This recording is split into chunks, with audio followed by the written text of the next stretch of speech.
like to continue. This is lecture number 3 from Rabbi Isaac Luria from a gate that's called Shara Gilgulim, Gate of Reincarnation. And we're going to talk about the reward of pain, because normally people look at pain like a punishment. But according to the Kabbalists and according to Rabbi Isaac Luria, the pain is not a punishment. It's just a way for us to remove negativity that's been attached to the soul and the body. And through that, we don't have to go through a worse procedure. So the pain itself, whatever the individual choose that, or whatever the individual is not choosing it, both is help to clean whatever we came here to do. So I'm going to read from Agdama Dalet, page 22. It say, when a tzaddik, when a righteous person, osek b'Torah, study Torah, or busy with the Torah, ובפרט אם יהיה מן הקדמונים, especially is from old school, meaning from thousands of years ago, אין דנים אותו בגיהנום. They cannot judge this individual in hell. Now, that's a little shocking, right? We are here to study a little bit spirituality, and we're finding out here that there is a subject called Gehenom, hell. You know, we prefer to tell people there is no hell, but according to this, what Rabbi Isaac Luria is teaching us, that people who study, especially from thousands of years ago, they don't have to go to hell. We need to clear it, of course. והנה מוכח הוא שהתמרקו עבודותיו כדי שיכנס בגן עדן. Rabbi Isaac Luria is teaching us that the only purpose of hell is that a person will be clean enough to go and enjoy Gan Eden. Gan is spelled G-A-N and Eden is E-D-E-N. Gan Eden, or the Garden of Eden. Now, Gan Eden considered the place where the soul arriving back to their destination. The reason I say back, because where the soul comes from is the Garden of Eden. Where it's going back to is to the Garden of Eden. What happened in between, we pick up all kind of bad habit, negativity, wrongdoing, that need to be clean, that need to be removed. And the Gehenom, or in English hell, is there to help us clean different type of negativity that blocking us from achieving the rewarding of going into the Garden of Eden. Now, every time we commit a crime, and that crime was not cleansed, then a person has to suffer either within their life, either go to hell, or either he has to be reincarnated again. That's are the choices. So basically I'm presenting to you a menu of choices. It doesn't sound like exciting menu. Most people prefer to find the good food on the menu. It seems like either suffer here, either suffer in hell, or either reincarnation. What would you choose? Tough call. We all know that we're doing some wrong thing. Some jealous, some steal money, some steal opinion. Stealing opinion is one of the worst, meaning that you are convincing people with the wrong thing because you're a very good convincer. And then you're misleading them to go in the wrong direction. Sad. Or some people commit a crime in a sexual way. All those things make negativity attached to the person. The question is why? Every time a human being is acting in a selfish way, is drawing everything selfish around them into the soul. So those of you ask yourself, how come I'm not ending up with the right people in my life? It's not because you've been punished, because the right people that's supposed to meet with you are waiting behind that wall of negativity that I created. So that wall of negativity can only draw negative people, because affinity, the laws of affinity play a game. Once I clean those things, either through pain and suffering in life, either to pain and suffering in hell, or either by reincarnate again, then you're ready to meet the people that belong to your soul. Question is, most people are asking me, why do we have to suffer? Why can't we just make it easier? I'll tell you why. Think about it like this. If you go into an important meeting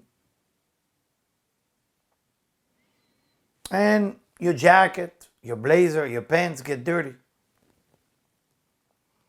sometimes you have to scrub that clothing or your skin if it's full on your skin. Sometimes you have a super glue on your skin. You gotta wash it, it takes time. It costs some pain to wash it. It costs some effort to wash it. That pain is not a punishment. That pain means that I'm so attached to the crime, to the sin, I cannot let it go. People who commit a crime more than 3 times the same type of crime, most probably cannot change. It's for life, unfortunately. So to remove that negativity, pain is the one way, or it is one of the best way to remove negativity. But here Rabbi Isaac Luria is telling us that you can do it by study Torah, by study spirituality. You don't have to go to Gehenom. You don't have to go through hell. Then he continue. When a person is wicked and evil, he definitely go to hell, and then they purify him there, and he doesn't have to come back in a reincarnation. Sound like a good deal, right? יש בזה מקום שאלה, כי כפי הנראה לכאורה שיותר טובה הוא להיכנס לגיהנום. It seems, say Rabbi Isaac Luria, that it's better to go to hell, finish with the negativity, and continue. And you don't have to come back in another lifetime. From here we learn that coming back in a many lifetime is a worse punishment than going to hell. So let's understand it.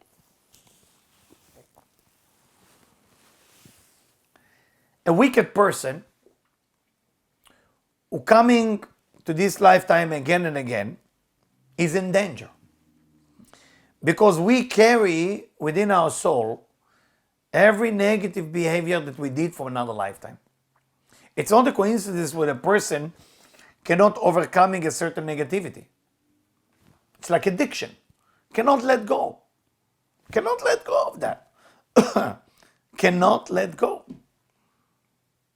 You know, a lady was in my office and she asked me, I married this man. A wonderful man. He's really a wonderful man. The only problem he has is that he's cheating on her all the time. The other problem with him is that he cheated on his ex-wife. And the other problem with him is that he cheated on ex-wife. So he have it within him. It's nothing to do with the woman that he will be with. He has a problem with cheating. Now, if he come back next lifetime, he will have problem with cheating again. So what is God doing? He doesn't bring him in another lifetime because he knows that the temptation will be so bad that he will never make it. So God is giving him mercy by going to hell and cleanse there, because hell, you don't have a free will. You don't have a free will. It's once you put the car into the washing place, when you wash your car wash, the car doesn't have a free will. It's there. That's it. That's hell. But a tzaddik, a righteous person, that has less negativity than positivity, because everybody has negativity. I want to make sure it's clear. Everybody. It's just how much you have. So a righteous person, when he go through all the pain itself that he's going in life, and the pain that he's going through reincarnation, that's removing the negativity so he can enjoy, like we spoke last time, his positivity. Meaning, if you did, let's say, 3 good things, but you did 1 bad thing, you cannot have the benefit of the 3 good things you did until you don't clean the negative thing. It sounds like not fair, but it's not about not fair or punishment. And that's why religion made so much money on the back of people, because they scare people. And they tell people that the whole idea is to do good and give charity, and otherwise God will punish you. God not punishing you. God is removing the curtain, the wall, the darkness, the dirt, so you can enjoy all this wonderful thing that you did from the good thing you did. So a righteous person going through Gilgulim, going through reincarnation, and they're going through pain. And every pain they're going through is to remove a layer of negativity so they can enjoy all the positive thing they did. I want to tell you, it's very exciting for me to read it, because once you're watching it on the web, it will give you a motivations, hopefully, for some question that you ask, why bad thing happen to good people. If you're a good person, bad things need to happen to you. If you're not a good person, the fixing here will not help you, because it's just going to make you worse. So that's why God knows, in a merciful way of God, to make sure that all your karma, dharma, tikkun, change, transformation need to happen in the upper world. All right, so I'm continuing.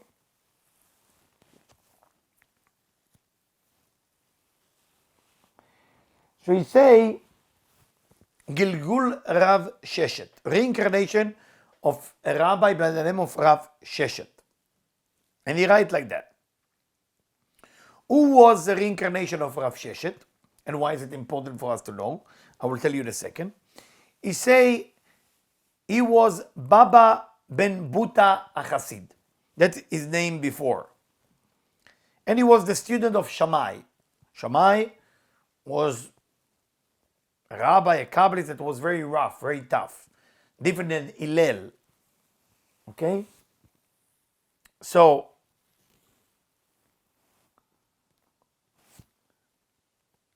Rav Sheshet came as a continuation of Baba. And it say, because he didn't finish his tikkun in the first lifetime, he had to come back next lifetime, just for a little thing. And he missing only one little thing. So, in the little thing that he came for, who is taking the benefit? So we know, we said already in the first recording, that the one who did the most is the one who benefited. So it's almost not fair, because the second reincarnation do, let's say, 10%, when the first reincarnation, if the person is righteous, do 90%. So in the end of time, when the whole chaos will be over, the one who is 90% is the one who will be resurrected. So it's almost like not fair. And that's why Rav Sheshet was sad, because he knew that all his life that he's living and all the spiritual thing he's doing is actually going for Baba Ben Buta, for his first lifetime. Can you imagine that you look at your body and you know that that body is just momentarily, not only momentarily for living only in this lifetime, momentarily mean that even in the end of time, that will not be the body that will be resurrected. So it's a shocking thing, I mean, at least for me. And it's powerful because you're doing your work right now, you're doing your spiritual work, you're going through some pain, you're going through some suffering, you revealed some Torah, you revealed some spirituality. Maybe your last lifetime did better than this lifetime. So you are actually working for you of last lifetime. So the body that you attach to, and most people attach to the body, look at the finger, look at that, that's not really where the investment is going to. The investment is going to the first body, and that body will be resurrected. And what does it mean spiritually? It means that all of us working together here, we got to work in unity.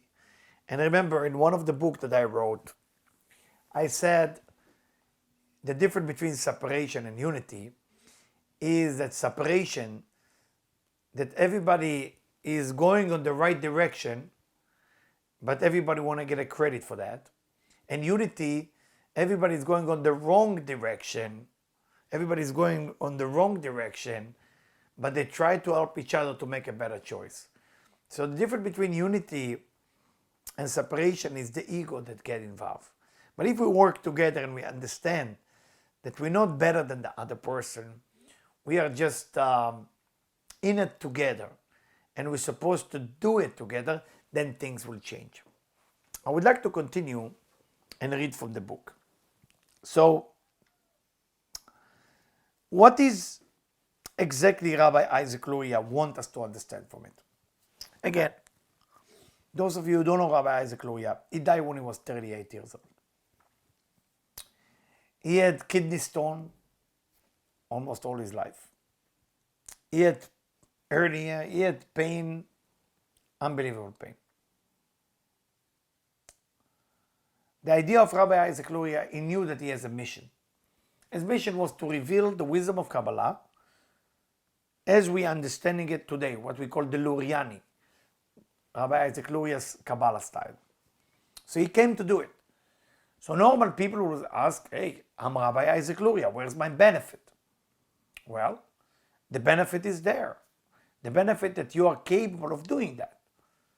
But still the body has to go to some type of cleanse so I can remove the layers of what the Creator want to give me. But we don't look at pain like that. Most people who are believer or religious, they look at pain as, what have I done wrong? And Rabbi Isaac Luria wants us to understand that we should look at pain like something that you're doing right, and that's what there is pain. Now, of course, there is two types of pain. Pain that you choose to have and pain that you don't choose to have. What is the pain that you choose to have? I said it last time as well. Is fasting, for example. The ability to fast. But when you fast, you don't fast to lose weight. You fast because you are training your body to be listening to you. And when you train your body to be listening to you, less food, less sleep, less respect from people, less care about what people say about you, those are cleansing. Those are cleansing. So you go there, everybody's eating, and you're eating a very little bit of food. You touch the food, just a bite, that's hard. But that's by itself, making it all different. All different. Most people don't want to do that different because they want to benefit from this life as much as possible. Unfortunately, this life is there to serve us with different type of pain. Now, some of us have to go to physical pain. Chas v'shalom, God forbid, very hard. Some of us have to go through emotional pain. Some of us have to go through humiliation, which is the worst. Nothing is worse than humiliation. Like what happened to Rabbi Eliezer ben Orkonus, the teacher of Rabbi Akiva. When the community excommunicated him, I mean, they didn't accept him. Even he knew he was a great Kabbalist. He couldn't express it to anybody because the rabbi or a teacher come to a manifestation with the amount of people around them. If there is nobody around them, how can they come into manifestation? So that was also a way to cleanse the soul. That's why you see many people, old people, get sick before they die. The sickness itself, the pain they're going through, is removing the layers of negativity so they can receive the pleasant, the pleasure, the blessing of the Creator. So I hope with this specific classes to give information, but also to give a motivation for some of us who look at negative time as a negative time, and instead of it, to look at it as a punishment, to look at it like, wow, somebody up there want to help me to remove the layers that I can receive the blessing that I want to receive. So I just want to share this with you.